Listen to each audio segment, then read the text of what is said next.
Hello there. As I am. Kyle Katarn here. Here we go. Needing to just figure out our placements. I'll give you some. quick. I'll give you some room. There we go. Jake, Murdoch, Alex, Ninja Ghost Dragon. Hello there. Welcome back to another Q&A. On this side, that's right. Let me see. Are we? Do a volume check here. Make sure you guys can hear us okay.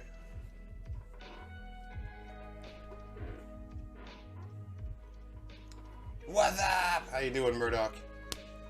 Man, we got to get together in the squadrons again soon. Hello, sir. Yes, yes. Happy weekends to all. Okay, cool. Yeah, the volume sounds good. So we're just hanging out. We've been talking about Star Wars.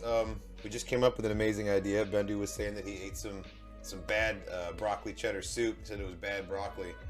And I thought, what if, like, Treebeard's rambunctious kid started a punk band with Groot, like teenage Groot, and it was called Bad Broccoli? Like, I don't know if it would be good music, but I'd wear it on a shirt. It would be like voiced by or sung by Tenacious D, sort of thing. Mrs. Bianca72, well, hello there, and welcome both to the channel and to Twitch. I'm kind of a Twitch newbie as well. I've only had a channel here for, like, I don't know, maybe a month or two now. Yeah. So I'm figuring it out as I go along, too. One of the many, sort of quarantine... like a Bad Batch thing. Yo, you're Breaking Bad? Breaking Yeah. Bad broccoli? Like revenge lunch ladies? Giving you an extra scoop in line? I don't know. It's tangential. It's just... Yeah, no, it tasted... It was first, like, it was the smell of it, and then... Yeah. Yeah, I you gave don't it have the to. You don't benefit have to of the doubt. relive it. It's okay. I know it was. I needed something rough. to immediately, like, get the taste out of my mouth, yeah. Yeah, I have to do that all the time. Not just with food, but, like, I do that with video games, too. Like, if I'm playing a multiplayer game and I get my ass kicked, I'm like, okay, I can't turn it off. I have to end it in a positive experience as, like, a palate cleanser. It's like, okay, I'm getting my ass kicked by real people. I'm going to play a game against AI, like, on easy mode to feel better about myself and then turn it off. True. It's a palate cleanser. This is true. So that's the way that I'm able to relate. I mean, I do it with food too.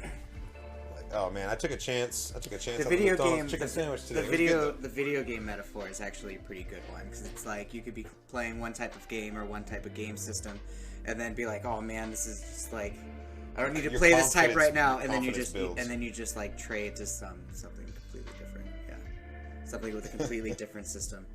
Like, all right, I'm just gonna go hack and slash now because fuck it. Yeah, no, we did. Yeah, Murdoch speaks the truth, man. We got destroyed for quite a while there, but the last couple streams, we've done all right. We do okay in dogfights. Fleet battles, it's a coin toss, but we consistently beat the AI at fleet battles. At least, that's not nothing. And we're all ranked in like the hero, so it's not like there are ranks below hero. We could be worse. But yeah, no, we have done better. All the gonks, all the battle gonks of Katarn Squadron are fearless, intrepid pilots, and I am proud to fly among them. Except when we lose, and I'm like, I don't know these guys. It's not true. I don't do that. But yeah, no, people have gotten Character integrity. So damn good at that game. It's both intimidating and it's impressive. Like, you want to keep flying and you want to get as good as they are. But like, it's crazy. Like the Calrissian Cup was like the big competition they did for squadrons. Like, all the best players played against each other. Oh yeah. And some of the maneuvers they were busting out are like, crazy. They make me both want to like just like give up and also like learn how to do that and keep going. It's like motivational and demotivational all at the same time to see someone be that much better than you. Kyle is owning on the Force Unleashed 1. Well, I mean, that's because that's a game that I've played before and know how to do it multiple times. And it's also on multiple difficulty levels. Game. On multiple, throughout different platforms too. Because you're playing it. What, you're playing it on PC right now, right? I'm playing it on PC. But what did you originally play it on? I originally played it on the PS2. And now I'm playing it on PC. Yeah, I am using it on. I played it on PS2 also. Or no, Xbox. I waited in. It was Xbox for me. You had, that's right, because you had the nicer version of it. But I had different stories and missions. That's right, because the PS2 had an exclusive one where while you're on Cloud City, you fight the Gungan bounty hunter. Yeah. Named Cleef, that Zeep is totally based on. And actually, the D&D Gungan mini that they have is also based on Cleet from Force Unleashed. Like, it's totally that character. But they don't have that level in the Xbox version, which sucked because the Xbox version had nicer graphics. PS2 is also the only platform that got the Sith shit. What was Starkiller's evil name when he got Sith Stalker. Stalker, yeah. Sith Stalker, PS2 is the only platform that got the Sith Stalker DLC shit. Yeah, that was so cool. Which was super cool. You got to kill Luke Skywalker. Or no, you got to either convert or kill Luke Skywalker. You got to kill Obi-Wan Kenobi. It was so ridiculous. Yeah, the amount of you completely fuck up broke Star Wars episodes. Fucking all of 4 and 5. of them. Yeah, the entire trilogy. Like you kill Obi-Wan Kenobi. Like Han and Chewie, Leia. You know what? It finishes on Empire Strikes Back as Hoth. Hoth was the last fucking mission or whatnot. It's like the last stand of the Republic because everyone's gone by Hoth. Yeah, the conundrum was Sith Stalker was like holding Han and Leia hostage in a Force grip when they're trying to fly out with the Millennium Falcon, and then Sith Stalker like looks to Luke Skywalker and is like, "Join me and we can kill the Emperor." And then, like, yeah, you either get to convert Luke Skywalker or kill him and then take on the Emperor yourself. It was dope. It was such a good. It was really, really fun to play. And then Force Unleashed 2 just dropped the ball. Well, I think Force Unleashed 2 is the one where they started, like, you meet young Leia in Force Unleashed and you protect her and, like, with the Kashyyyk thing and you rescue Bail Organa. But then, like, you do all the stuff you're talking about was in number 2. You kill Luke and convert him and everything. That's in the second one. No, that's in the Sith Stalker setup. Everything that happens... That was DLC, wasn't it? Yeah. Everything that happens that wasn't the original game. Everything that happens in Force Unleashed 2 was... It's pretty much... It was built off the fucking God of War fight system. Right. And you were a clone... And you were essentially trying to find out if your girlfriend from the first game was alive or not. And then you're constantly having to fight clones of yourself. It started off with a badass fall through the Camino. You're just like free falling, blasting shit with the Force. Yeah. I remember playing the demo of the second one and being like, well, this looks really promising. And then like 3 hours later, even the graphic novel version of it sucked. Like it was disappointing. It was so disappointing. It was disappointing. But like the first one is one of the best like Star Wars story games. I really love it. Yeah. There was Leia a Jedi in the one where you face her in that DLC mission? I think she is. Right? No? No, I'm thinking of something else. Then no, yeah, there wasn't one with Jedi. Yeah, her and Han are just trying to leave. The Cloud City. There was also the Jedi Temple missions on PS2. That was exclusive. It was PS2 and the Wii version both got it. It was like you went back to the ruins. The Wii got the oh god, come on, brain. Got the versus mode where you could unlock the individual characters as you progress through the story, and then you could have the two characters fight each other in like a Mortal Kombat system. That's what we had. And then we also had the ability of like giving you the lightsaber controller stock, which was so fucking cool. I remember being really jealous that I didn't have a Wii. Yeah. But that was the first time we actually got like a full on like Star Wars character fighter game. Also. Yeah, Murdoch, you're totally right. The second one had had everything it takes to be an excellent game, and they did kind of screw it up. It was a little too short. They played fast and loose with the canon in ways that I couldn't pretend that I'm like I can't pretend I didn't see that. You just killed Luke Skywalker. I can't see what that name is. Averill. Is it the one? Oh, A. Williams. Oh, A. Williams. Sorry, yeah, the font, the blue font is hard to read. I don't think they will introduce him. The best they got, or the best he got, was the Starkiller base nod, and I mean, Ahsoka kind of uses the same fighting style with having like a backhanded saber, but I don't think we would ever see him. The Inquisitors, if we did, it would have been the Inquisitors. That might be a little easier to read. Vader's Inquisitors would have been the only time we could have seen something like Galen Merrick, but we got Seven Sister instead. We got all the sisters. I mean, if they were going to be like timeline be damned, the way they did with Thrawn, and instead of him showing up post trilogy, he shows up like before Episode 4 now. They could do the same thing and supplant Galen Merrick and make him a character in the sequel timeline when more Jedi start emerging. You know. Speaking of Thrawn, there's a cosplayer I was following on Instagram that enlightened me on this other really cool Chiss Admiral. Yeah, I'm sure Sam Witwer would be happy to come back to play him. But yeah, I'd be happy for him to come back too. It was someone. It was the. Oh, hold on, stand by. Because like the flagship of this person was super cool. It was like called the Steadfast or something. Oh, here we go. Warlord Zin? No. Aralani. Oh, she helped out. She helped from the out Ascendancy books. Thrawn. Okay, yeah. Yeah. And she's Grand Admiral to a ship called the fucking Steadfast or something like that. Yeah, I found out about her earlier today. She's gotcha. Cool. Yeah, no, Aralani's awesome. Yeah. She's a creation. Actually, at one point saved. I didn't even realize that Vader and Thrawn even interacted with each other. Oh yeah. Well, but Anakin and Thrawn interacted way back in the day. But yeah, she's a legit Chiss because she's a Chiss that's been created and introduced by Timothy Zahn, which Steadfast, is like the only way to be the Chiss warship command ship known as Steadfast. Yeah, dude. Known as an exemplary commander. I would like them to canonize the Fell family.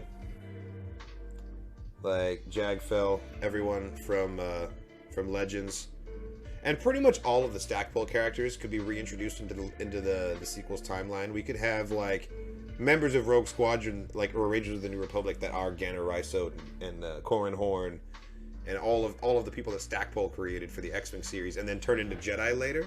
We could do the exact same thing, but instead just make them like rebel pilots in Rangers of the New Republic, and then later have them join Rey's Jedi Order. Well, like, that'd be awesome. Yeah, or Thrawn flashbacks. Oh, if and whenever we get like a live action Thrawn, like we will. It's if coming. He just has memory flashbacks, and we get to see more Chiss stuff. If we're getting a live action Ezra, we're definitely getting a live action Thrawn. God tier gaming, yes, it was. Force Unleashed 1 was God tier.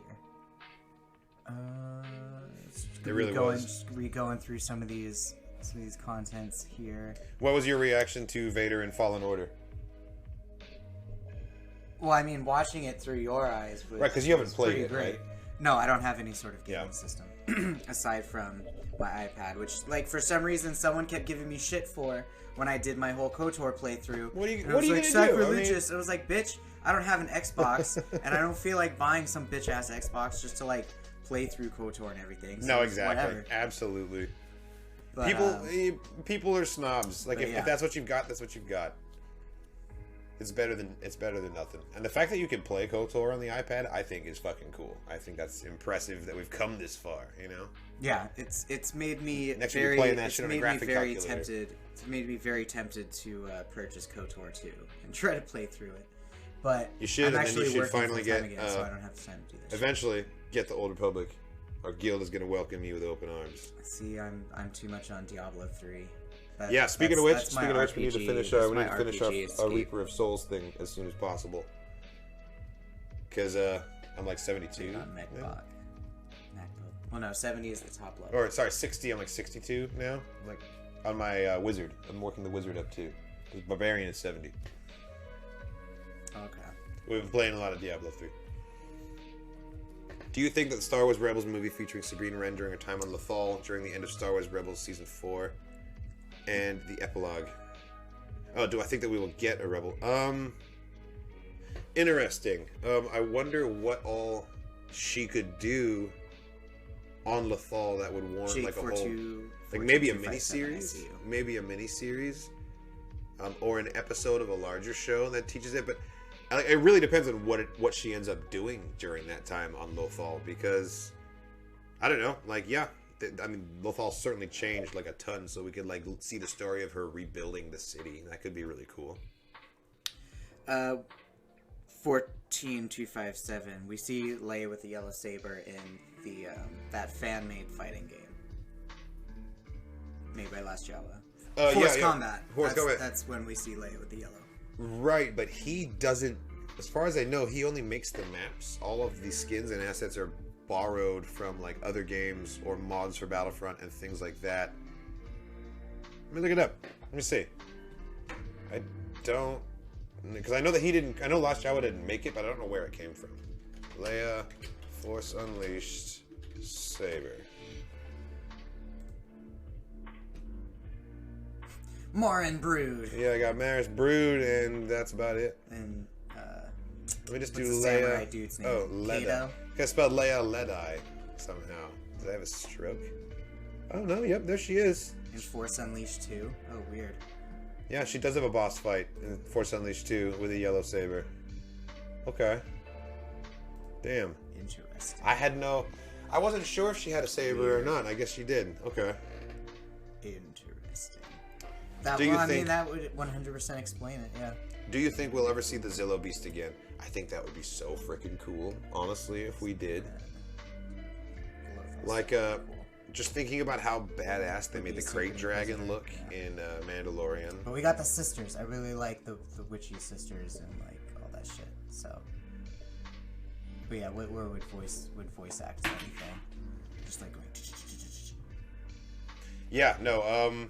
Whitwer's got the golden voice, and he deserves to get his face back into Star Wars 2 and play a live action role. So, you know. Sam Witwer would have a good poetry to it if he was Starkiller, because, you know, like, coming full circle. That's how he started with Star Wars here, so.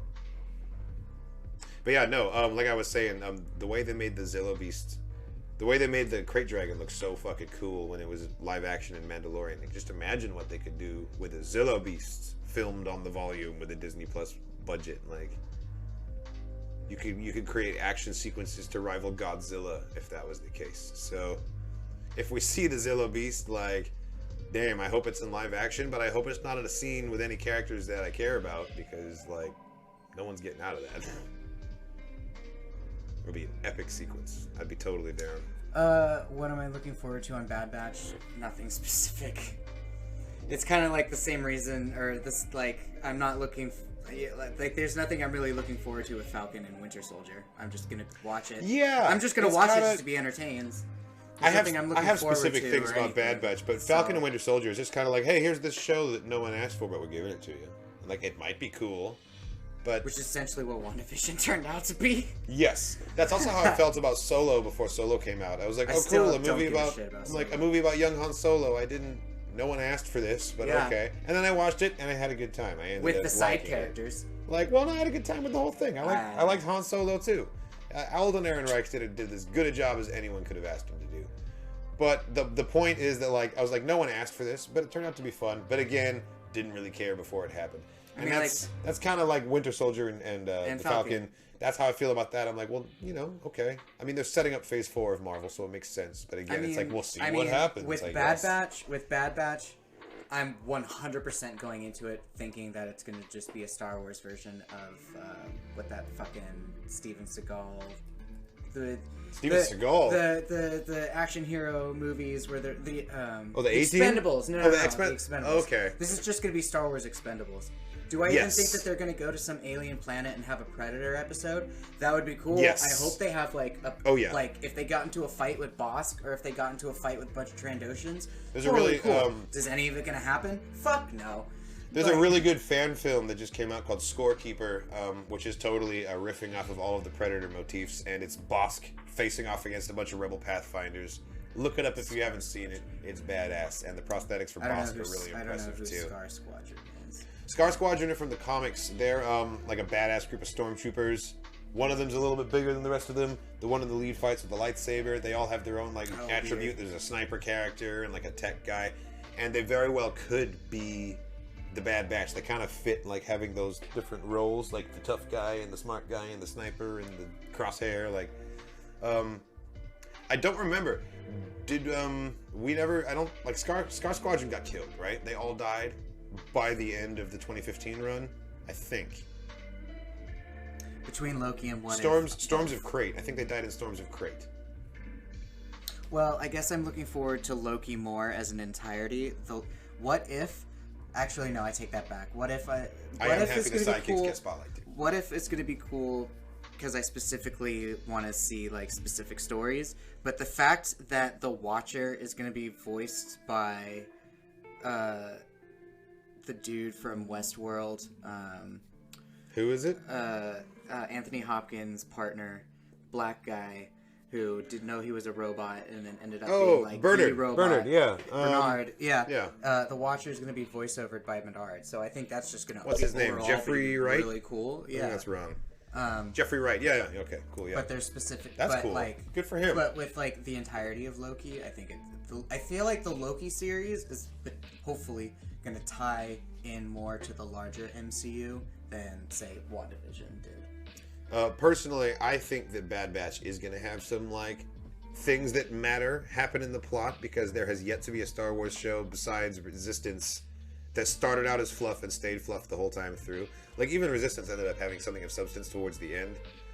But like, I don't think it's just going to be the Expendables in space. It's going to start with the Expendables in space, and then just like Dave Filoni has done with every other show he's ever. Well, no, it's going to be after Order 66. Oh, this is post. Dude, yeah, this is the. I thought this was. Bad Batch is the rise of the Empire. I thought Bad Batch was literally happening after the end of that final season of Clone Wars we got. Well, yeah, but by the end of that final season, Episode 3 has already happened. Because the Siege of Mandalore is side by side with this Episode 3. So I figured this Bad Batch series is would be after happening Episode at the same 3. time. No. Oh, this is after. Yeah. Oh, weird. So this is the rise of the Empire. Clones getting converted into stormtroopers. Like, see, I did not know that. Old clones getting retired. We're gonna see like what happened, what became of Cody. We're gonna see maybe the Rex and Cody showdown. Like, there's all kinds of stuff that could still happen. That's very, very cool. It will be Expendables in space, but that's not all it's gonna be, because Dave Filoni always sneaks in these like really massive things later on in shows. I didn't know that then. You thought the whole thing was all during the Clone Wars. Yeah. No. It's after the Clone Wars. Oh yeah. It's the only thing we've ever gotten. It's the only time we've gotten a clone-centric story afterwards. Oh, weird. Gotcha. So and Echo is part of the Bad Batch now because of what happened in Clone Wars. Then I guess I'm just a little bit more curious to see what everything is like post Empire fall. That's the most fascinating part for me. Is I want to watch like the banners, the Republic banners get taken down around Coruscant, and all like the Imperial ones get put up. You know what I'm saying? Other way around? No, the Republic ones get taken down, and the Imperial ones get put up. As the Republic transitions into an Empire, because this is after the Clone Wars. Sorry. No, it's all good. But like those little cultural shifts and things, like if they show that in the cartoon, that's what I'm really looking forward to. Is like hearing people like police the way that they talk and stuff. Like, oh no, he's the Emperor now. Excuse me, not the Chancellor. Well, like, then we wouldn't see the Rex Cody beat down. Well, we would have seen the Rex Cody beat down, like during. We didn't see it in Rebels because, well, why wouldn't we see it? Maybe because it already happened. Because the Bad Batch is before Rebels. So like, Rex gets out, Ahsoka goes to safety, Rex comes back around, finds the Bad Batch, and they help him like get revenge on, like, have his final showdown with Cody. And then A New Hope. He kills Cody, and then he grows a beard, lives on an AT-AT, and then Rebels happens. And then he meets Ezra and everything, and all that shit happens. Because, like, he's an old man in Rebels, because years have passed. 19 years have passed. Bad Batch is, like, right afterwards. So he's still young Rex. Young, fit Rex, the soldier man. Mm-hmm. But it's like, now he's not with the Republic. I don't even know if Ahsoka's going to be in the show. We know that they escaped together. If going to fight Cody, it should be Rex. 100%. Yes, absolutely. 100%. Absolutely. He gets that right. We may also see how Wolf and Gregor end up with him on that walker, you know? Because, like, it was the three of them living there, and we don't know exactly how they found each other, how they decided to go against Order 66. Like, we only know Rex's Order 66 story because we saw it, finally. Yeah, Purge Troopers. From the Vader comics and from Jedi Fallen Order and Inquisitors, there's a really good bet that we will. Bad Batch might also finally let us know what happened to Barriss Offee, who, you know, tried to bomb the Jedi Temple, and then she was put in prison, and then she's still in prison during Order 66. Did they just like send clones to her cell and execute her too, or did they keep her there and turn her into one of the first Inquisitors? Dude, there's like a story there that we don't know yet. What if she is Seventh Sister? She's not because she has green skin. She was totally jumping. She was the wrong species, and also that was Sarah Michelle Gellar, because that was Freddie Prinze Jr.'s wife. Who played Barriss? No, who played the Seventh Sister. Oh, really? Yeah, that's why he's all like, I don't go for crazy anymore. And they're all like, it was stupid, but they were flirting. Oh, weird. I feel like they would have. I don't remember who played Barriss, but I feel like she would have then also voiced the Seventh Sister at least. But yeah, no, they're saving Barriss for something. Weird. They're totally saving her for something. Did Sarah Michelle Gellar voice her the entire time? Yeah, all of Rebels. That's funny. Buffy. Buffy That's the Jedi funny. Slayer, seventh sister. And she, like, I don't know. I always, like, didn't she sound like... Can you imagine if the Mandalorian introduced... She had, like an adventurous thing about her voice. The Basilisk war mount droids. Remember those from KOTOR? The massive fucking charging armored, like, mechanical horses with gun faces, basically, the Mandalorians rode into armor. Rode into battle. Here. I do not know that from KOTOR. Okay, I'm gonna pull up a picture for you. Here, let's show the... maybe from... Let's show the nice people at home what we're talking about here. Mandalorian Basilisk. These things. Oh my god. This is ridiculous. Yeah, I was gonna say, I know. there you go. That's Old Republic. A bunch of people in my guild have those. Oh, you see, that's Old around. Republic. We didn't see that. We never got to see that in. Well, they're in. Old Republic. Well, they're in the I Knights like of the that Old. sword. I like that sword though. They're in the Knights of the Old Republic Boba comic Fett series would by totally John have Jackson Miller. Boba Fett would totally have a liger. If he rode any sort of Zoid, it would totally be a liger. That's fan-fucking-tastic. But yeah, if the Mandalorian made those, like, not only recanonized, but like let us get to see them in live action, how cool would that be? I think it would be a little bit of a jump for people who haven't read I think we would just see Jackson Miller's broken down comics or like aren't familiar with the basilisks. It would be like, wait, what's going on? What are these robot horses with gun heads? Like, but yeah, it's pretty self-explanatory, man. It's just like a badass thing that you ride to kill people. It would definitely be something that they would have to that would come out in like mid-season, or they would have to repair it. They would have to repair it and then find like an ancient artifact one somewhere. Yeah, and then later on in the season they'll be like, "Oh, we've hyped it up," and just write it in for the season. Do you think we'll see Thrawn in Bad Batch? No. We could, but yeah, I don't think it's likely. Yeah, I think one of the Thrawn novels places him like in the Outer Rim. On like a mission during the initial rise of the Empire, like he was already in Palpatine's service, but I think he was like engaged in a mission for the first couple of years, unless I'm remembering the game wrong. Would you rather watch the Ewok cartoon or the Star Wars Christmas special till the end of time? I don't remember there being an Ewok cartoon, just the live action things. There's Ewok, yeah. There's Caravan of Courage and there's Battle of Endor, both of which are live action. There was an Ewoks cartoon, which I'm not sure. Dude, the gun props on the Ewok movies were really cool. They were really cool. Yeah, he's talking about this. Wow, this Care Bear looking shit. Well, kinda, but Care Bear about Ewoks. Let's 1985 to 1986, so it's barely older than Star Wars 2 itself. seasons? You know what? I guess. Oh, we got a theme song. I right would here. rather watch Ewoks then, because there's more variety than just holiday special.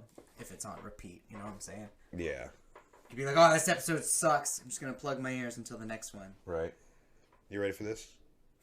Let's learn about Ewoks, I guess. 1985. Here's the theme song. Let's do it.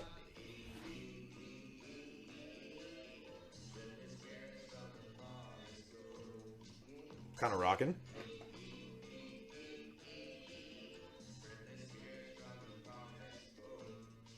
What the hell am I watching? Dope. That's the most clothes I've ever seen an Ewok wear. What kind of I videos found my are you Ewok watching? version. I would totally be the Ewok with like the bone hat.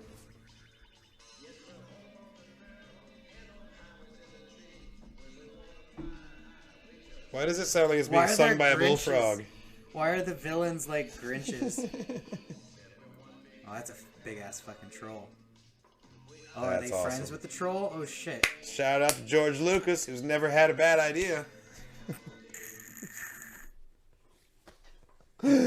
Oh man. What's Sith meditation? Sith. Oh, that's just one of my ambient playlists. I know. What does it sound like? It's like Sith whispers. You don't can we listen to it? All right, fine. Well, there's the meditation one, and then there's this holocron looking shit. That's not my Sith medicine. You're talking about this one. What makes it Sith meditation? It's just ambient music. That's like here. Lame.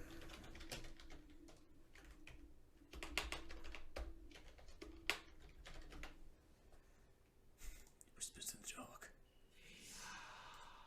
There you go. This is what I put this on in a dark room when I meditate.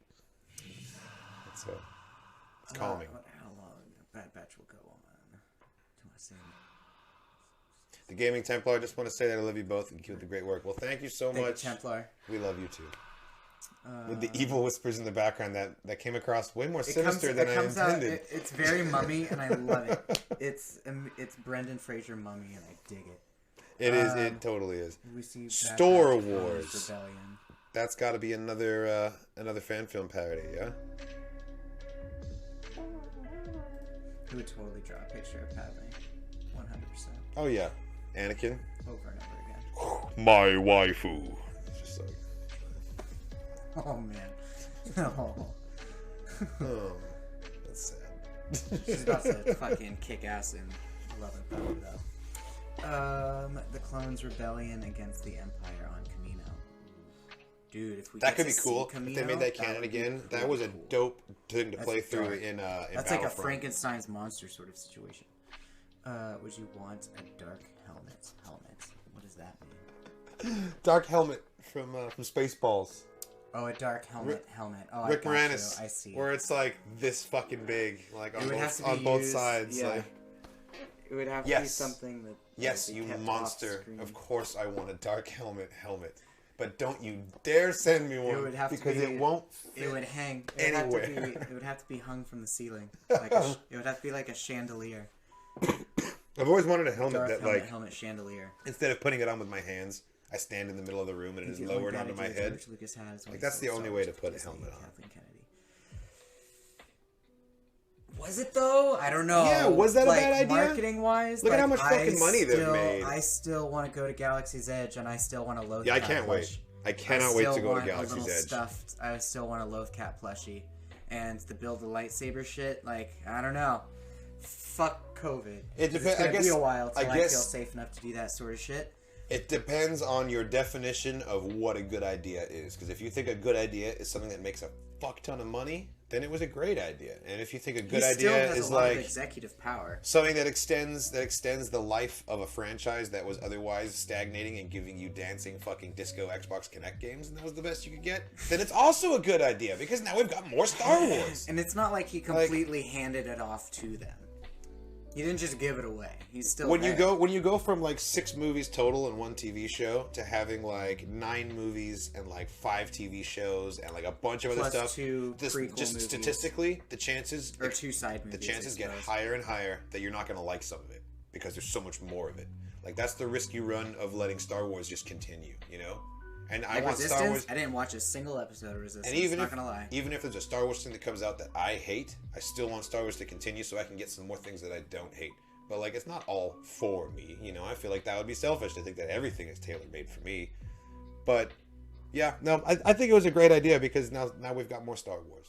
At the end of the day, George Lucas wasn't about to make more Star Wars, you know.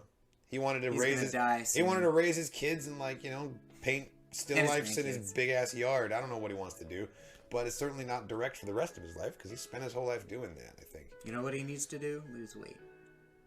You're just saying that because we were watching the Peter Jackson thing earlier. He was all like, that Peter Jackson, man, he's looking great. He's lost so much weight. I'm like, yeah, it's because he's like, you know, he's got the Hollywood thing going now. Yeah. Lucas didn't give a fuck. Personally, I like Peter Jackson better when he was really fat and running around barefoot in the woods like a real hobbit. Or when he was eating carrots obnoxiously outside of the Prancing Pony in the rain. Oh, man. Such a good cameo. Build a lightsaber is really good. One day. Which upcoming live action show are you looking forward to the most? For me, personally, I'm really excited about the Book of Boba Fett, but that's also because I know what to expect the most. Yeah. I'm equally excited about Star Wars Visions. That's not live action, no. That's like an animation thing. But just because I'm like really excited to see what these. Too. It's the equivalent of like the Marvel What If. It is the Marvel What It's If. the Marvel, and that's got me really excited. But Acolyte's going to be cool. Acolyte's going to be set in the High Republic and could potentially deal with Plagueis, and I think that's badass. I still want to know more about Acolytes. Rangers of the New Republic. Now that I'm hearing about Harris and Dula potentially being involved, is that animated or live? That's live action. That's live action. I want Harris and Dula. I want Trapper Wolf and the other guy from Mandalorian. I want Gunny from Squadrons. You know, get Iden and Del and Shriv in there from Battlefront. That could, you know, with a cast like that could just automatically become the best show that they've done, just from pure chemistry alone. I am really curious about the direction they take the Obi-Wan series. They could go full Desert Mystic. Yes. They could go full Desert Mystic with it. Yes. Or they could go full like Chuck Norris, fucking Obi-Wan Lone Ranger. Carson Taylor, thank you. That's his name. Yeah. And periodically have war flashbacks as he's taking care of like young Luke Skywalker sort of shit. It's like there's total different directions they could go with Obi-Wan.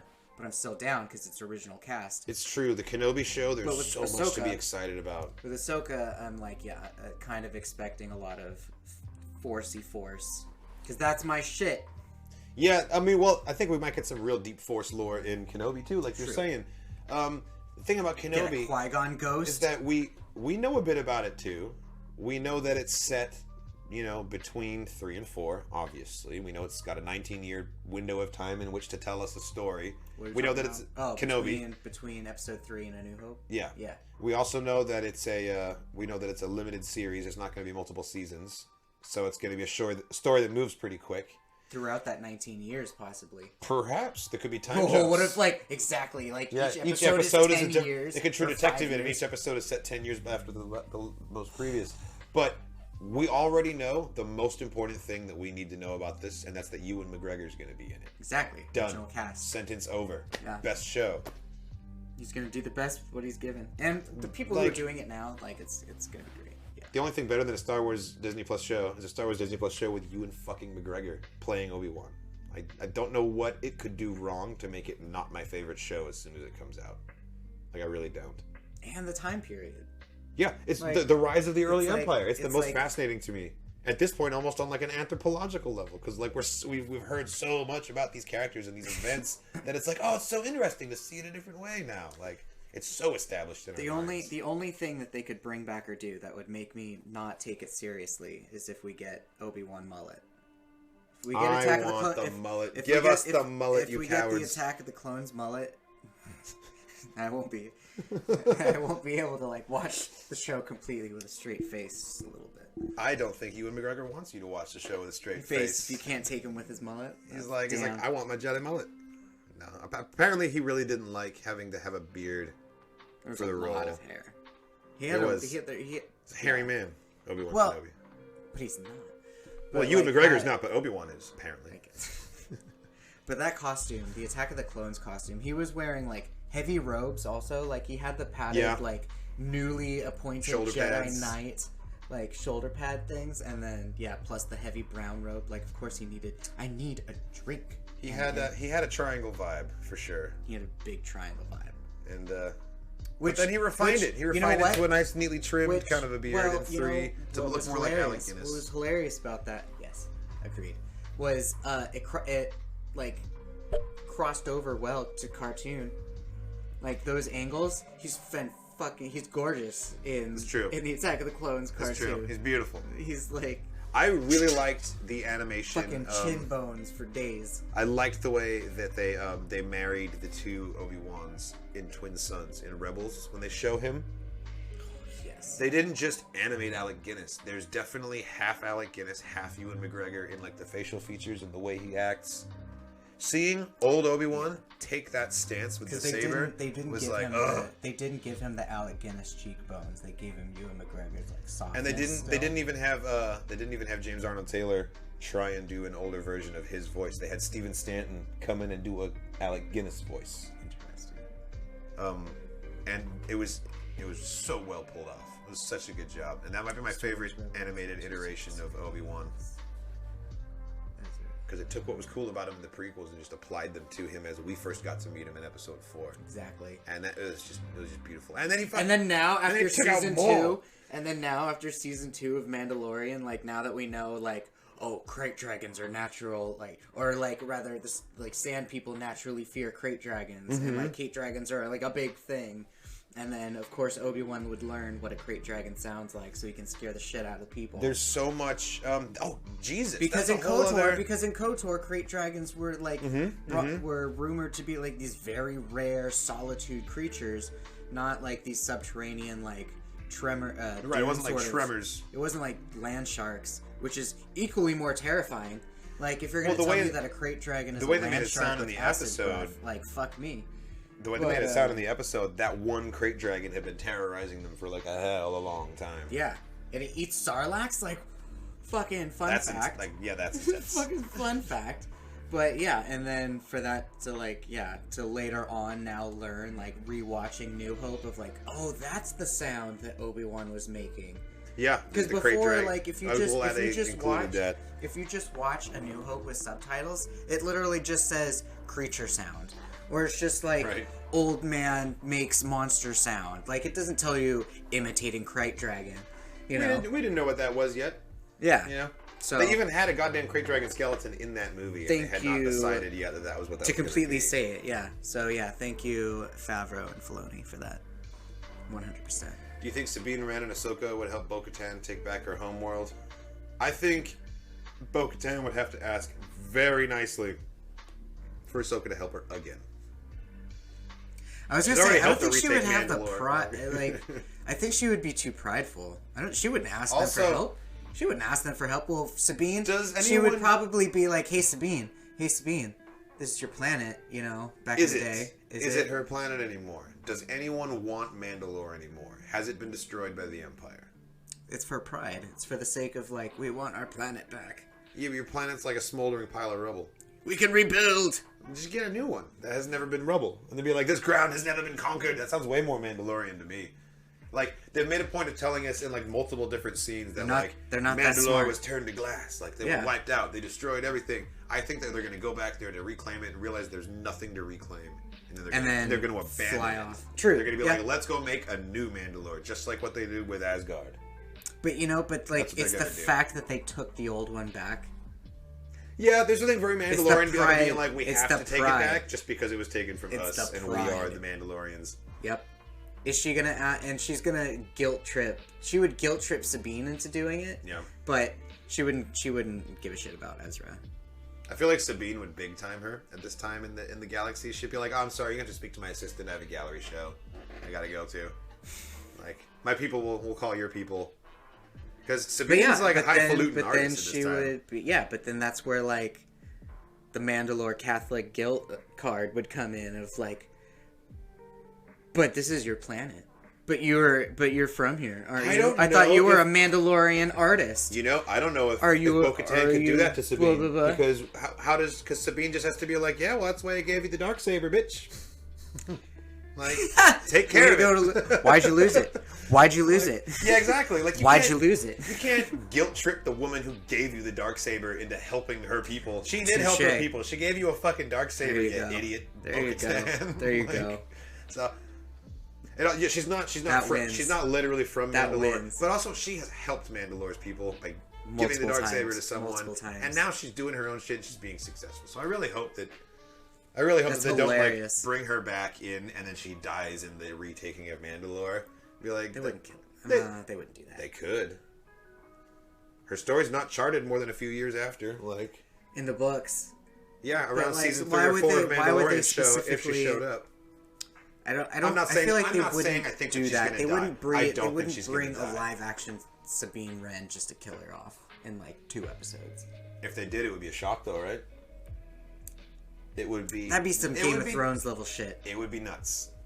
If they would be like, oh, hey, fans, remember this one character that you guys all fell in love with? Oh, she just exploded. They would do that, but they wouldn't do it to Sabine. They would do that to, I don't know, someone who would make less of an impact, but still, like, fully get your attention if they just died. Like Saw Gerrera. Lies! Deceptions! Well, every day more lies! You've come here. Oh God, yeah, you're right. Me? No, we couldn't do that to Hera. She would lose a husband and a surrogate daughter. That would be. Well, and an actual child. Well, Jason's still around. Yeah, so. There's nothing wrong with Jason. I'm just saying Sabine would die. Oh, I thought you said if Hera died. No. If Sabine died, Hera would be losing a daughter because Sabine's like her daughter kind of thing, as well as having lost her husband. No, I don't think that they would do that. For the record, I'm just saying like to shake things up. You know, like you're retaking Mandalore. That sounds like a season finale type deal to me. Someone usually dies in like the big effort like that. Mandalorian you think they would pulled their Braveheart punches. They've only killed 2 people. You think they would Braveheart the situation and like they could kill Sabine? I mean, not Sabine. They could kill Bo. Well, think about it. By the end of Mandalore. By the end of Mandalore, season 3. Season 1, 2 people died. IG-11 and Queel. Yes. Season 2, nobody died. We just lost Grogu. Well, Grogu, he didn't die. He moved on. Yeah, but he's not dead, and he's definitely going to be in the show later on. So it's like. So with season 3. Have they lulled us into a sense of security that no one's going to die anymore, just so that they can kill someone and make it really impactful in season 3? They could Braveheart it. Yeah, they could do. I mean, like they made me think that Din was going to die several times. What? When? Well, like for example, when he got the bad head wound in season 1, right before the finale, and we thought that he was not gonna make it for like 5 minutes, and I was wondering like maybe the show's called The Mandalorian because it's just about whoever's wearing the Mandalorian armor, and like that's why it's not. And that was before we knew that there was a season 2, also. And I was like speculating how they were gonna do that, and then it was just like, oh yeah, no, never mind, he's fine. He's fine. He's fine. He just got back to spray. He just got the shit in his head. He's like, here, I'm gonna spray some cocaine into your head wound. Pretty much. My robot hand. Now you can go shoot some more people. Maybe they'll kill Cara Dune. I don't think they're gonna kill Cara Dune. I don't think we're gonna see Cara Dune again. But I think we're gonna hear from her. I think we are gonna hear from her. If anything, they'll just do an honorable mention. Well, I think they'll use her as a plot device. Like at some point, they're gonna be like, "Oh yeah, I heard you had some marshal friend out on Navarro sent these files to help," or like yeah, it would be something like that. Exactly. It would be something like that. There'll be Easter egg like dialogue mentions of her and stuff like that, or maybe they'll like use some footage they have of her to have her on like a hologram message at some point, and then just die. But I think she's just gonna not be featured anymore. Yeah, it'll be because it's a big galaxy. Not everyone that's off screen has to be dead or like explained why they're off screen. Right? Like she could be doing anything. Like exactly now that Grogu's gone, we're probably not gonna see the gas station lady on Tatooine. Yeah. Unless he randomly goes to Tatooine again, but why would he? I will say this. This is my statement: is that I don't care for Gina Carano, but I think that Cara Dune is a really cool character. I think that being like a rebel trooper from Alderaan is like a very awesome story that you could explore, and I really hope that we do explore it still. Just because Gina Carano isn't part of Star Wars anymore doesn't mean that Cara Dune can't be. Like I would like either a graphic novel or like just a regular novel or even animated series, have her recast by another actress, but I want more Cara Dune because she is a cool character. Yeah. You know? Just got to, separate the royalties. But I don't know enough about the Bad Batch individuals to say if I would kill one off. Oh, you know what? You know who I would kill off? The fucking computer one. He just makes no sense to me. I thought you were about to say Wrecker, and I got nervous. Wrecker's the only one you don't kill off. He can bench the gonk droids. He's necessary. While eating a turkey leg. While eating a turkey leg. Yeah, he just did it one-armed. While eating a tip-yip leg. Yeah, like between Wrecker, Rambo, and the sniper, like that's all you need. That's the trio. Yeah. Like, I really don't need... He's not even... Like, Donatello could kick his ass. Donatello at least had, like... He was better... Like... Yeah, no. The computer guy... He's useless. I don't know how Sabine would react to Boba. I know Kanan would not like Boba. Not sure about the other members of the team. I think Sabine and Boba would be like game recognized game. They've both been through a lot. They both have like had their heritage questioned before, and Boba's. They've both ended up on the same side. Have you seen Boba's face? Could you imagine? Could you imagine anyone just looking at Boba Fett's face and be like, "Oh, you poor dude"? Like, well, the only people who have seen Boba Fett's face are people who, like, A, didn't live to tell the tale, or B, just saw him in the time when he didn't have his helmet. As soon as he got that shit back, everybody on Tatooine, yeah. Although he took his off. He took it off, so maybe he feels differently now. Maybe being without his armor has made him like feel differently about the wearing of it.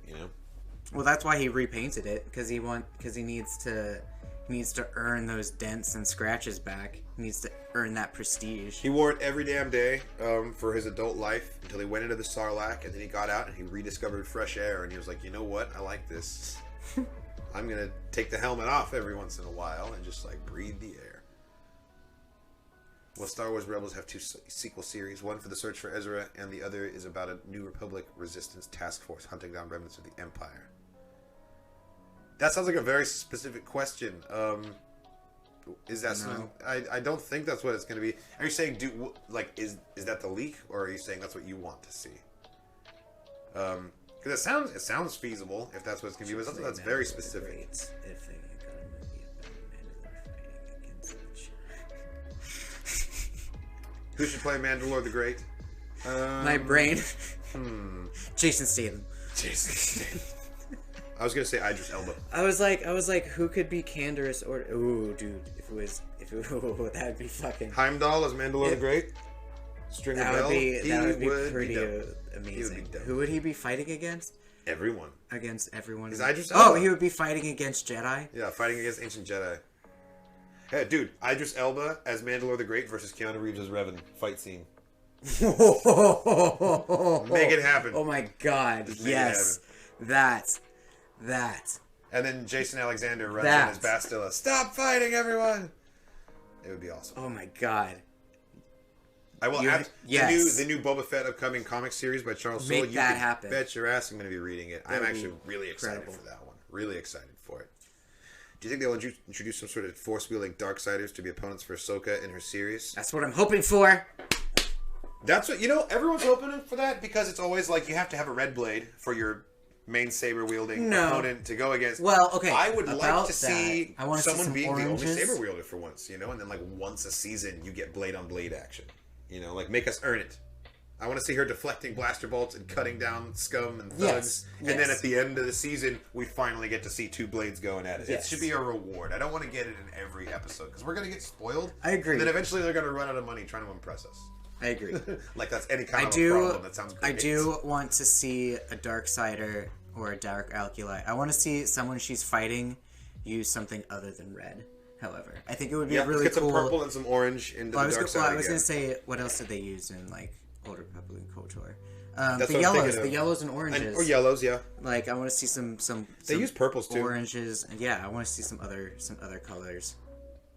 I really like the use of orange in Dark Forces. Like there were a lot of Darksiders. They used orange or yellow as well to show that they weren't fully aligned. They were just Force users. For some reason, in my mind's eye, I feel like if we ever got the confrontation of Ahsoka and Barriss, it wouldn't be in a fight situation. I feel like Barriss would still be in prison, and she would talk it out through the glass or something. No, I think they would still hate each other, but Barriss would be in like some sort of Hannibal Lecter sort of shit. I don't think it would be a fight. I think that it would be them talking to each other. Cool. Like she would be locked up the same way Darth Maul was locked up. Right. In like the little, just like a slit for the eyes to see out of, and they'd like talk through that. That would be sick. Like if Ahsoka was running past somewhere, and Barriss just happened to be there, and she's just like, "Ahsoka, is that you?" And Ahsoka would be like, "Barriss, speaks to Barriss, how old are you? Like, how are you? Like, what's going on? How long have you been here?" And Barriss is what's just up, like, bro? Then Barriss just goes full of just rage on her. Ugh. Yeah, no, I don't think it would be a fight. It would be cool unless she broke out. I was gonna say Ahsoka. She manipulates Ahsoka to help her escape. Well, I was gonna say unless Barriss breaks out and ends up being like the actual like series or season finale. Like if Ahsoka Barriss turns out to be to die in a redeeming sacrifice. This is all assuming we get to see her in the first place. Well, someday we are gonna find out what happened to Barriss Offee, whether it's in the show or not. Like someday we're gonna find out, and when we do, mark my words. You can clip this if you want to hold me to it later. Barriss Offee will die a hero's death by the end of the show. Maybe she's going to redeem herself, laying down her life for someone else. Maybe Ahsoka, maybe a new character, but like we will see what happens to her, and it is going to be like a heroic redemption. That's what I think. I declare it. I've been thinking about that a lot. Because she bombed the temple, but she didn't bomb the temple for evil reasons. Like she literally was trying to do the right thing, and she lost her way. Well, she didn't like the idea of the Jedi being used for military shit. She kind of had the same idea as Qui-Gon. Are you making like a Molotov cocktail? Yes. She kind of had the same ideas or the same problems that Qui-Gon had. She was just more radicalized about it than Qui-Gon was. Yeah. Well, I mean, like at the fundamental core of Star Wars is the redemption story. Like, that's what it's all about. We see it over and over again. We saw it with Anakin and Vader. We saw it with Ben Solo and Kylo Saw it Ren. with Quinlan Vos. See it with Quinlan Vos. We've seen it with all these minor characters. Like, even fucking Hux tried to redeem himself at the end. Kind of. Ha! That's right. But Well, like, no, I don't care. with no, he Barriss, just wanted to see Kylo lose. That was all I came down to. Well, right. It was still Pretty shit. self-serving at the end, but like incidentally, he like subsequently did something that actually helped further the greater good, whether he realized it or not, kind of deal. I suppose so. Well, because he wasn't thinking about that, but he ended up making that happen regardless. But with Barriss, they set her up perfectly to be a character that can be, like, you know, rejuvenated, redeemed, and then sacrifice herself. I don't think that she can exist in the world after the things she's done, you know? And I think she knows that, too. Star Wars Battlefront game with Call of Duty game mechanics. I mean, you're going to get that when Star Wars Duty Battlefront game. Just wait until Republic Commando Call of comes Duty out. game with Star Wars Battlefront game Just mechanics. wait. It's coming. I don't really like Call of Duty, but I like Star Wars, so I guess I would say give me a Star Wars Battlefront game with Call of Duty mechanics, and I guess I'd try Republic it out. Commando. Yeah, well, yeah, basically. You guys are going to get, yeah, just wait. I still stand by my wait a stance little that bit. Barriss and Ahsoka will reunite and then bang it out. Could be. And then, the morning after, she dies in a heroic self-sacrifice. So how do you like Star Wars the Inquisitor story with Thanaton? Ah, yes. So, I don't understand. Yeah. It's, so I'm in Act 3 right now. I've almost finished it. I love the storyline. The reason it's going so quickly is because I can't stop playing it. I'm just like staying up way too late, just playing and playing and playing. It's really cool being powerful and being a ranged user of lightning. I've been following a guide for like the spec build. Oh, cool. Armor and stuff, so I'm nice. getting as powerful as possible. That's cool. As for Darth Thanaton, you know, he's not bad. We don't really see eye to eye on everything. Sometimes we have minor disagreements, but he's always been quite civil and friendly to me. He's definitely never tried to have me killed. Definitely not twice. So, yeah, no, we got a good relationship, I'd say, without spoiling anything. Yeah, no, I've got, yeah, I've almost finished it, and then I'll be posting another poll for the next class. Well, I'll do what I did last time. First, we'll post, do you want me to do another class or start the expansions? And then after that, we're going to talk about which class versus which expansion, etc. But yeah, that's like 2 weeks from now. I should be done with the Inquisitor storyline. So, how do you think Maul got marooned on Malachor? Oh man, I guarantee you, it was his own doing. He didn't intend to stay there, but like some cockamamie scheme of his went wrong at the last second, and like it blew up in his face. Because that happens to Maul all the goddamn time. He probably put together a crew. Maybe even Kira from Solo he just killed was involved in him getting stuck in Malachor. Maybe she betrayed him at the end and dumped him there, you know? Who knows? Where were they supposed to meet up again? Dathomir. Dathomir, which is where his base of operations was. Yeah, duh. Maybe something happened there. Maybe the events of Andor could like touch on that, because that's the right time period for that sort of thing. And then they're like, oh yeah, we found the guy who's been ripping off all your stuff. He's on Malachor. Go get him. So he like goes to Malachor and then gets stranded. Well, Malachor was the site of a bunch of Sith artifact stuff, so he was definitely there for Sith reasons. He probably got wind of some other Dark Force user doing something on Malachor.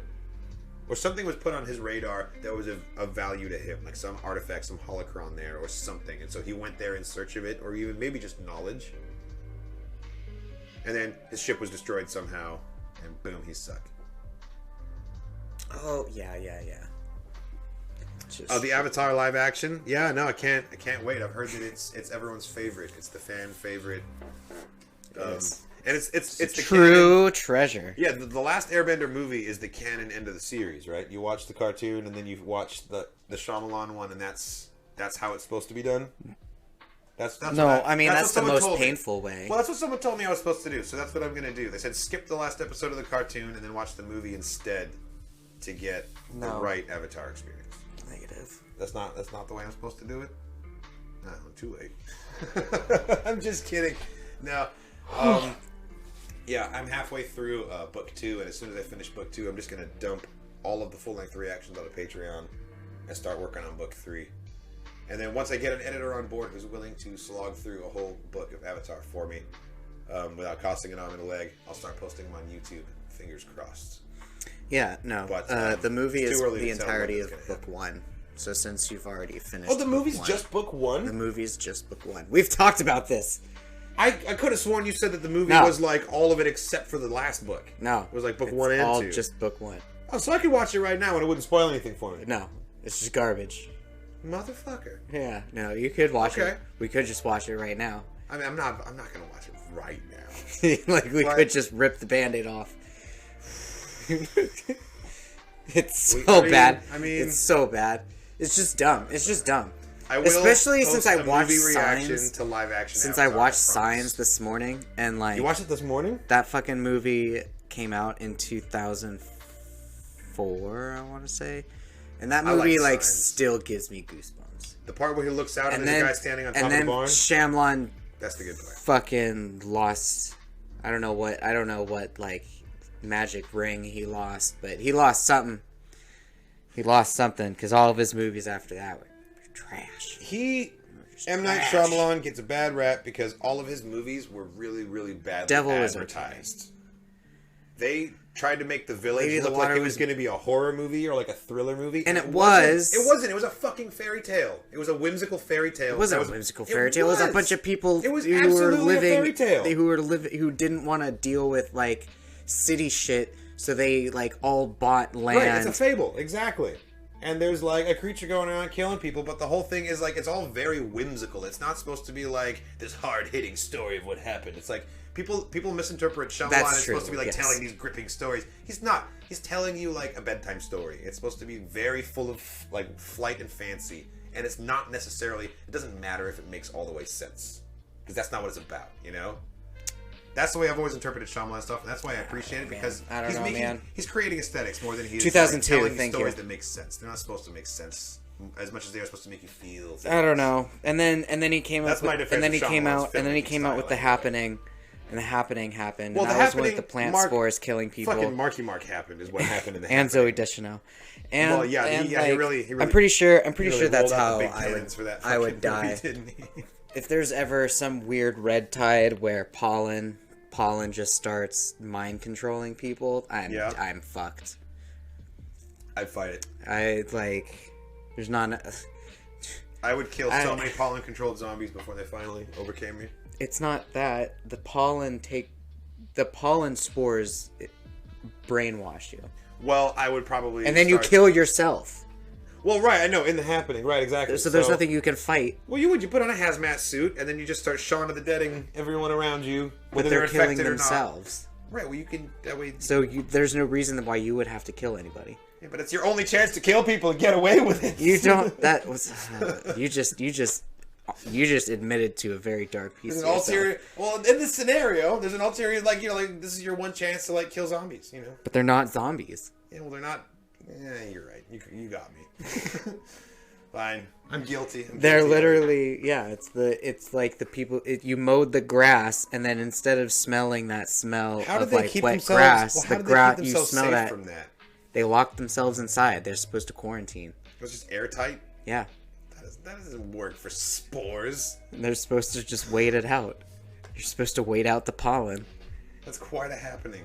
Exactly. That's quite a happening. That's why. Look at the title. I didn't really think very critically about that movie when it came out. But if you have allergies, you're fucked. The Village I like. Village, Lady in the Water. What was absolutely it called? A fairy tale. What was it called? They bought a.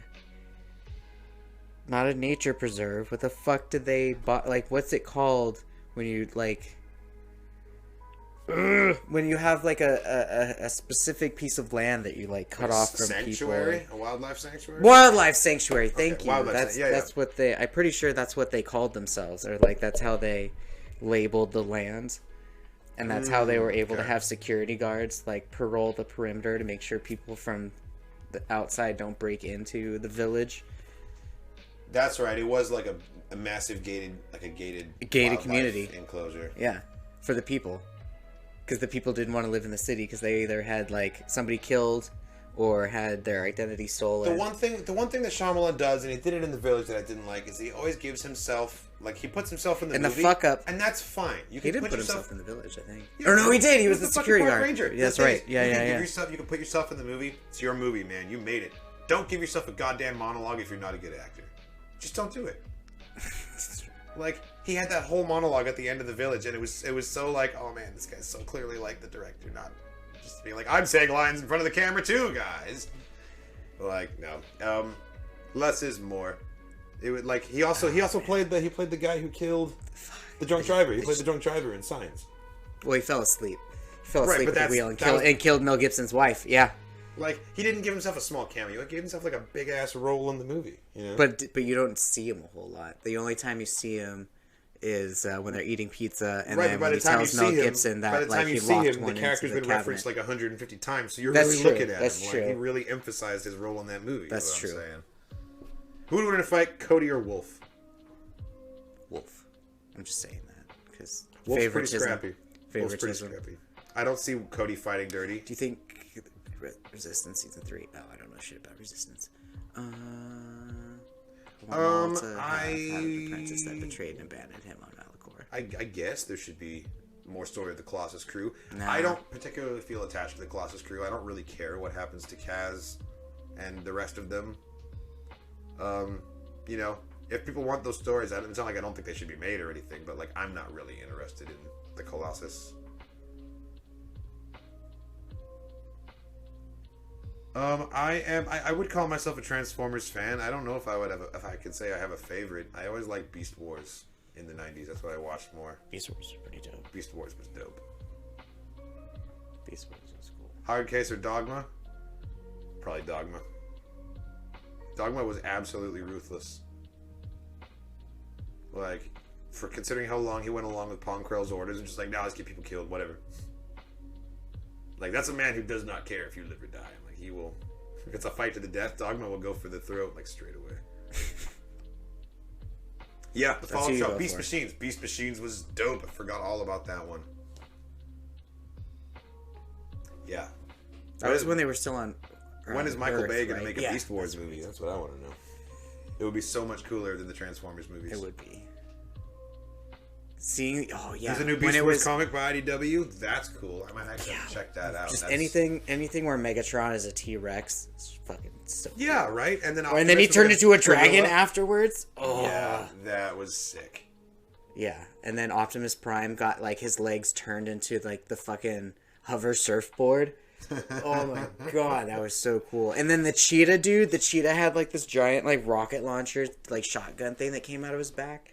The Velociraptor is actually my favorite one now I think about it. I had the Optimus Prime gorilla toy, the Beast Wars toy. Dude. I always wanted the T-Rex, and they never had it at the store near me, but my neighbor had the toy. Damn. So we were like, he didn't have the gorilla, so we would meet up and we would like be able to have the full set. His name Dinobot. Yeah, like he used to be a Decepticon, and then he changed sides. Yeah, dude, I really like the Velociraptor. Yeah, Optimus Primal. That's right. God, that's so funny. And Beast Wars was dope. The marketing team, man, fucking Mattel was all over that shit. They did it so well. Predacon. Oh man, I do like this lo-fi chill mix. I need to play it more. Yeah, Arachnia. Forgot about Silverwing. Arachnia was always really cool, but kind of freaked me out as a kid. There is a Transformers Beast Wars movie in the works. That's good news. No, I didn't know that. This is the first I'm hearing of it. Is it Michael Bay or is it someone else? I wonder if it's going to be connected to the other Transformers franchise. So your name is Black Arachnia. That's right. That's right. God. They found the body of G1 Prime. I just remember Starscream always being a bitch. Hello there. Starscream was always a bitch. That was kind of his power. That was his superpower, if I recall. Really good Transformers game. It's Transformers Devastation. It's based on all the G1 stuff. And you can be a bunch of the G1 characters, and the whole time you're playing, it's just 80s, 90s rock. That sounds pretty sweet. I'd be down to play a Transformers game. Hell yeah. At the moment. What do you think the Empire replaced the clones in canon with old canon? It was because of the uprising on Kamino.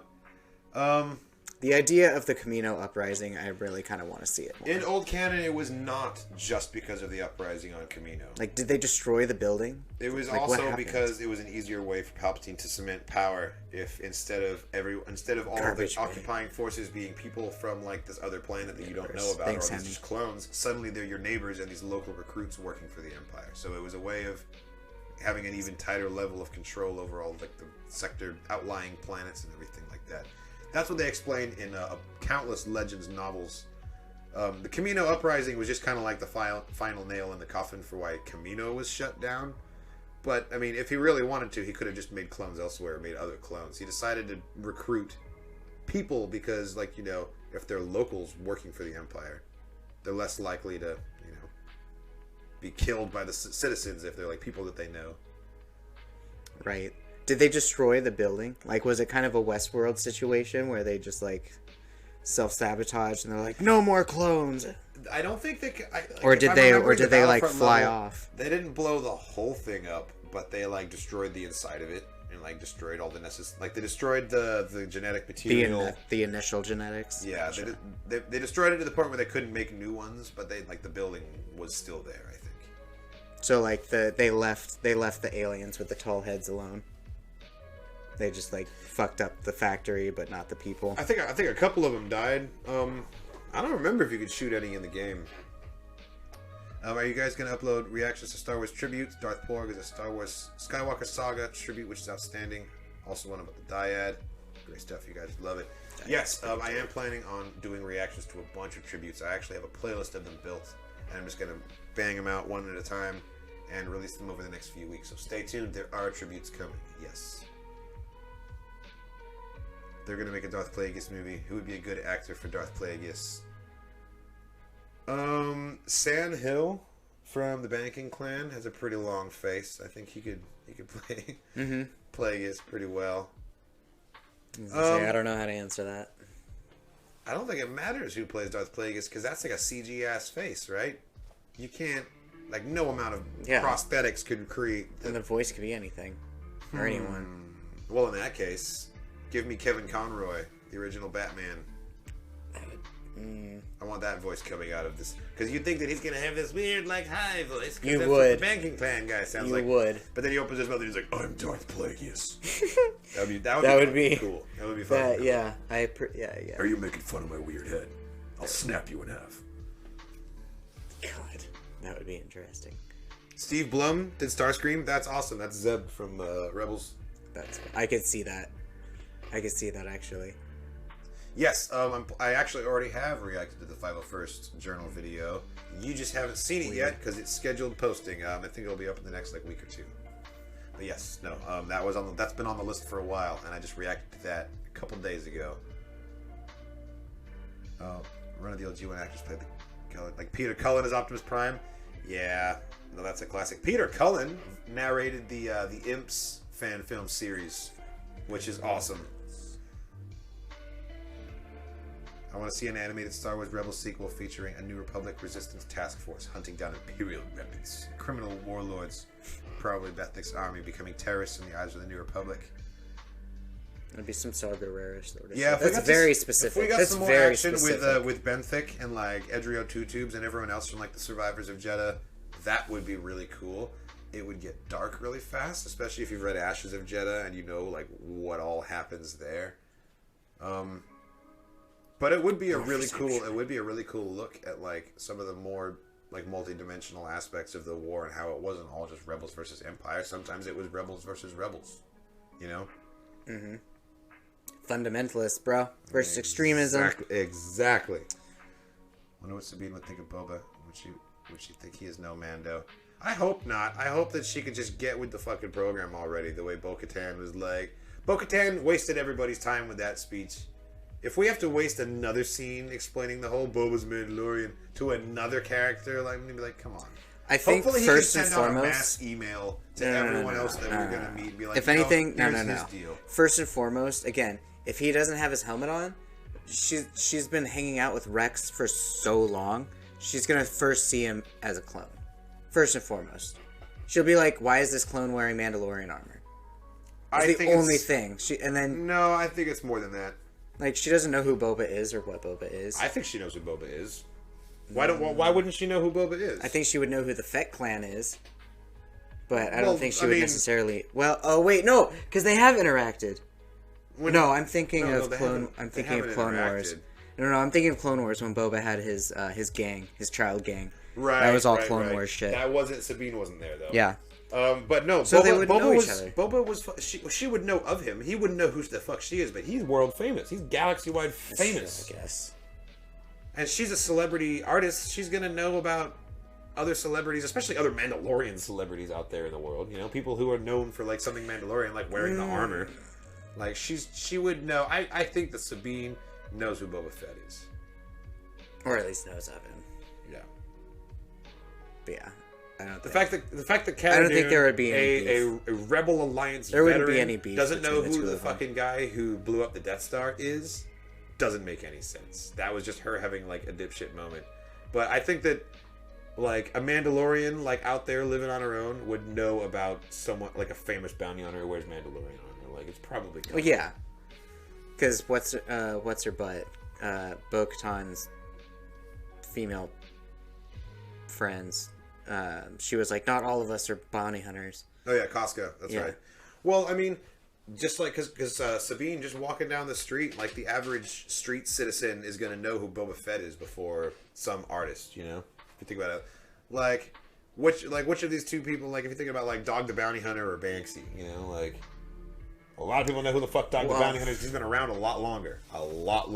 You know? I suppose so. I'm talking about say nobody knows who Banksy's face is, but yes. I know, but go around I'm talking people older than 45. People older than 45. Have you heard of Banksy? Have you heard of Dog the Bounty Hunter? Boba Fett's been around for as long as Dog the Bounty Hunter. Banksy's been around for as long as Sabine. Oh my god, what a metaphor. Like, boom, there you go. Thank you. Like, so I'm sure that if she wore her armor somewhere, someone might come up to her and be like, hey, you kind of look like this guy Boba Fett that I've heard of. She's repainted her armor so many times. I wonder if anyone's ever asked her if she knows Boba Fett. Because, like, the average layperson doesn't know about Mandalorians. But they've heard of this famous guy who wears the armor. They see her in the armor. Like, hey, maybe she knows that Fett guy. That's true. So that could be I would put money on Sabine having heard the name Boba Fett at some point in her time. Especially during the events of the originals, you know? Mm-hmm. That's fair. That's fair. Do I think Kaz from Resistance is a bit of a scaredy cat?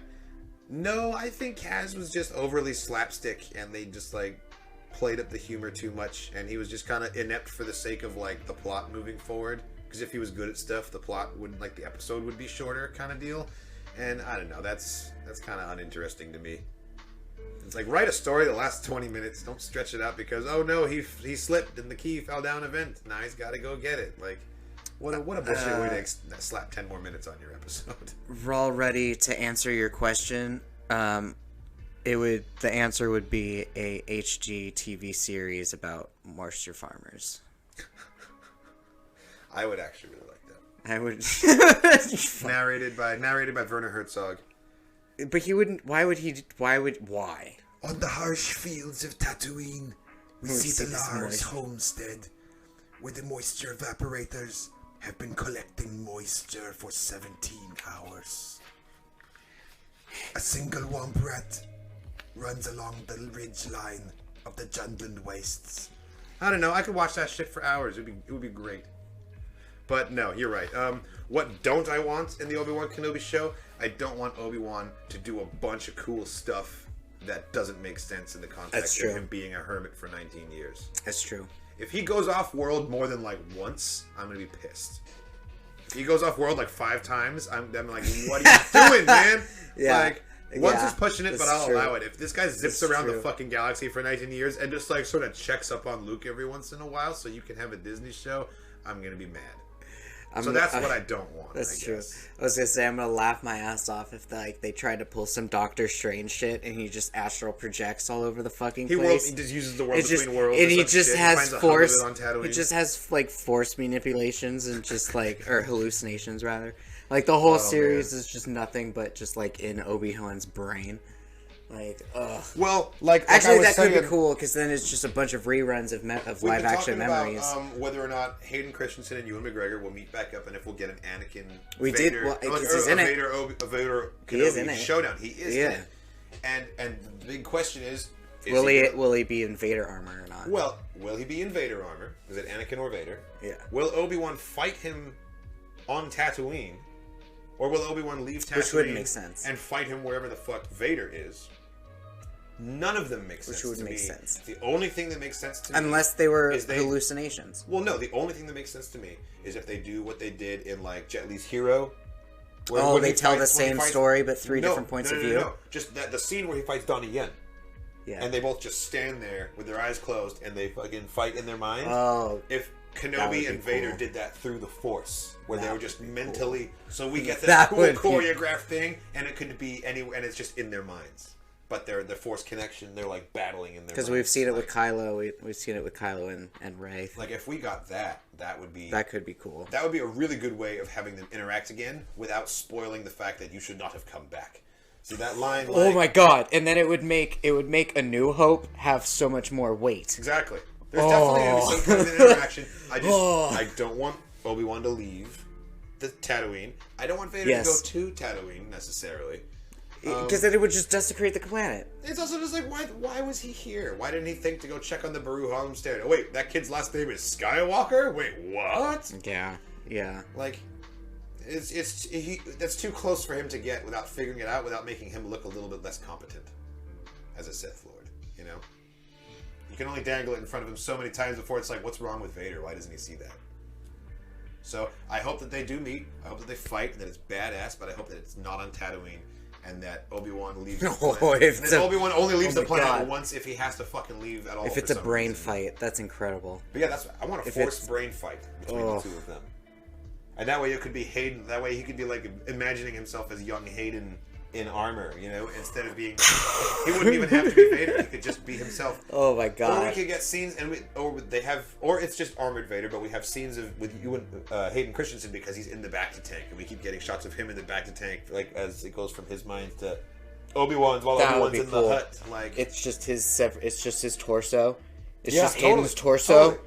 There could just be a couple scenes at Vader's castle on Mustafar where he's like, Obi-Wan, I sense you, and then we get this like brain battle. That would be super cool. That would be super sorcerer. I really like that idea, but I'm not. It's not going to happen, so that I don't get disappointed when it doesn't happen in the show. Because exactly, it's not gonna happen. That's just an excellent heavy metal music video. But I mean, they have to fight. Everyone says they're going to fight.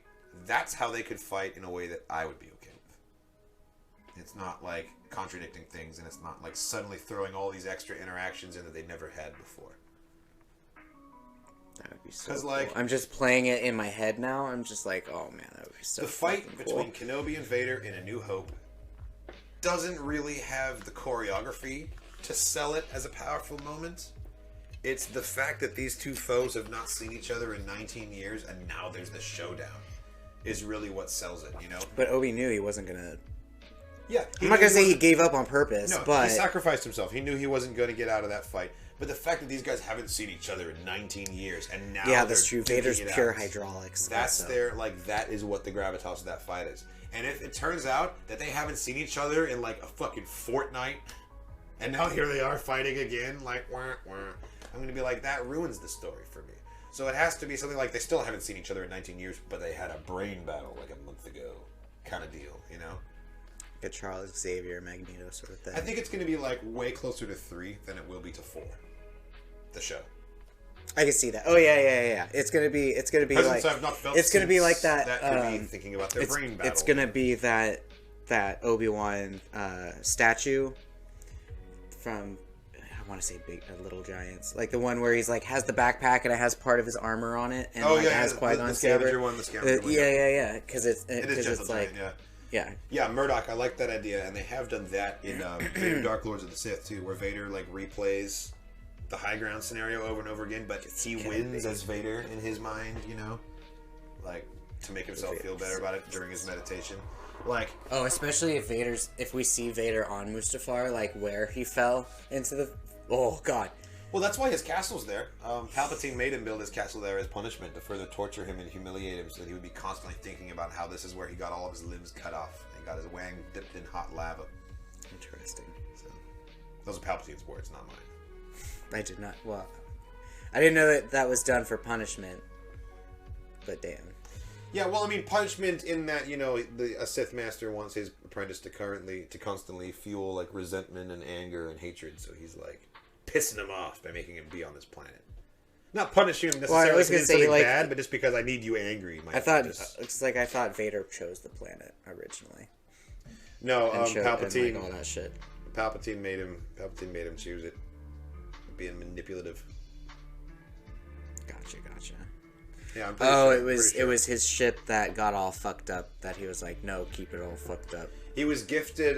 Gifted a Naboo ship that was all chromium plated. It looked all nice, and then he just like ravaged it by entering, being on Mustafar. Well, by flying down to Mustafar without the shields turned on. So entering the atmosphere just scorched all the plating, and he was like, "Yep, that looks more like it. That looks more like me." Good times. Ninja Ghost Dragon. I have never played Fortnite. I know what Fortnite is. I know like all about it, but no, I've never played it. Do you remember Waspinator from Beast Wars? I remember. That's a Google image question. I remember Waspinator had like a really annoying voice. I want to say. Because I'm getting a really high voice. I'm getting the body mixed up with the Power Rangers villain. One of my favorite shows was Reboot. It was all CGI. Whoa, Waspinator. Yeah, dude. Oh, man. Yeah, that's totally Waspinator. Oh, memories. Holy shit. I think I don't know if we're going to see Cad Bane, like, contemporary, because he died in that unfinished arc of the Clone Wars. I totally had that toy. If that's canon or not. It would be really cool if we could get that same flashback scene from the unfinished arc, but told in live action. Oh, and they could get Daniel Logan to play young Boba Fett. That would be cool. That would be sweet. That's insane. Yes, Murdoch. I'm sorry. I keep forgetting to create that Audible account. I will let you know as soon as I've done it, so you can send me that. Thank you again. What? Dinobot. That's right. I was like, what the fuck was the other one I wanted to look at? The Predacons. Dinobot. Fucking Velociraptor. Yeah, dude. Almost out of names when they came up with Dinobot. It's true. That's right. God, he did always die in terrible ways. He was like the Kenny. Yeah. So unfortunate. What do you guys think? Sabine and Zeb versus Thrawn's bodyguard. That was as good as the Qui-Gon Maul fight. No. I don't remember. No. The Qui-Gon Maul fight is almost unparalleled in terms of Jedi versus Sith. I love that fight so much. Love all this new stuff we're getting excited about it, but kind of hope we move on from the Skywalker saga so now we can get new stories that are the OG trilogy and don't have to tiptoe to keep it canon to make it sense. Yes, I completely agree, and that's why I'm really loving the High Republic, because it's a new era, and we don't have things like there's no established canon in that timeline, so we don't have to tiptoe around things that already exist. They can just make decisions about what happens with events, and like this is the first time that besides the sequels kind of like started halfway through, but the High Republic is the first time that the entire time period is being planned out without anything existing first. Like with the sequel trilogy, they had the Lucasfilm story group come together and try and create a cohesive continuity. But there was already a bunch of Legends book that existed in that time, you know? So they were replacing things. They were pissing people off by making things no longer canon, and people had a reason not to like what they offered. Mm-hmm. The High Republic isn't replacing anything because there is no established canon or literature set in that 250 years. So they have a blank check to do whatever the hell they want there. And you can't be like, well, you're changing it from one of my favorite stories, which used to be this. Because your favorite story didn't take place in the High Republic. Yeah, all they're doing is making it more difficult for themselves to explain what the fuck cataclysmic event happened. that got them from the High Republic to what we now know. That's Yes, the only thing that, yes. that they will themselves have to explain by building Dragon, this utopia. It'll be on YouTube soon. Like Atlantis thing, so it's up to the creators to then say like, you know, Yeah, exactly. we got fucking desecrated because there was a Chernobyl event. It's easy to be an armchair historian when you're watching something set in the original trilogy, because we've all grown up with the original trilogy, and we know the dates, we know the places, the BBY, and if you get something wrong, we'll be like, nope, that's not right, because this guy should be over here at this time. But like, we don't have any of that for the High Republic, and it's really freeing to be able to just like take those critical like continuity goggles off and just like be an audience member and just ingest some content and be like, this is the good stuff, you know? Not have to worry about that in the back of my mind. Like the only thing that isn't like Yoda, the only thing that like we kind of are connected to, and he hasn't even shown up yet. Yoda in the High Republic. He has shown up. He's shown up in the comics, which is set directly after the events of the first book, Light of the Jedi. Yeah. So, I mean, I haven't read any of it, but if Yoda's there, Yoda's his middle-aged. presence. Yoda's a young, brash Jedi Knight.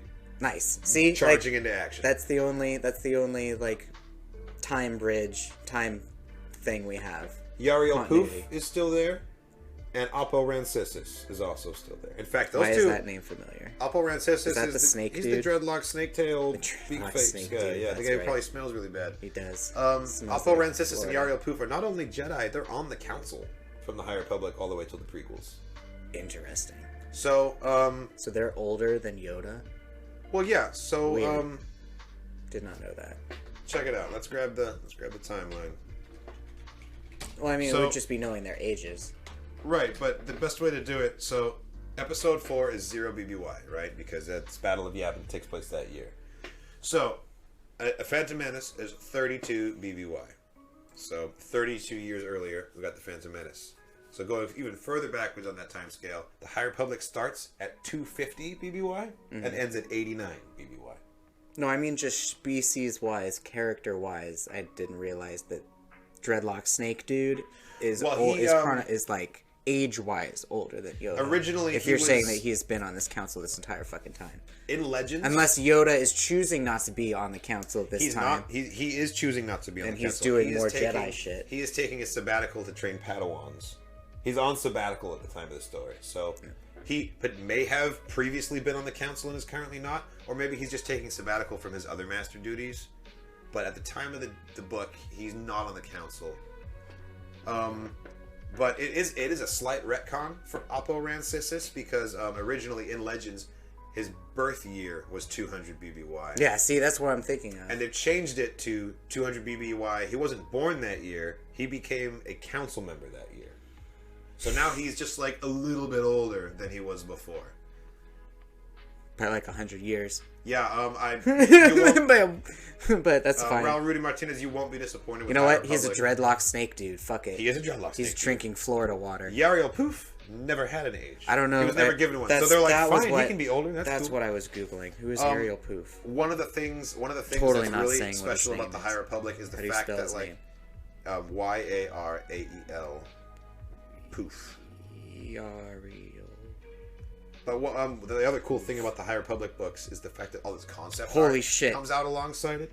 I can believe it's the fucking Kaminoan dude or Kaminoan. No, he's not. He's not Kaminoan. He's Oh, he just fucking looks it. No, Kaminoans have like a ridge on top of their heads, and they also have like a weird like shoulder thing going on. Oh, man, for reference, he doesn't make the clones. He just gets the pizzas.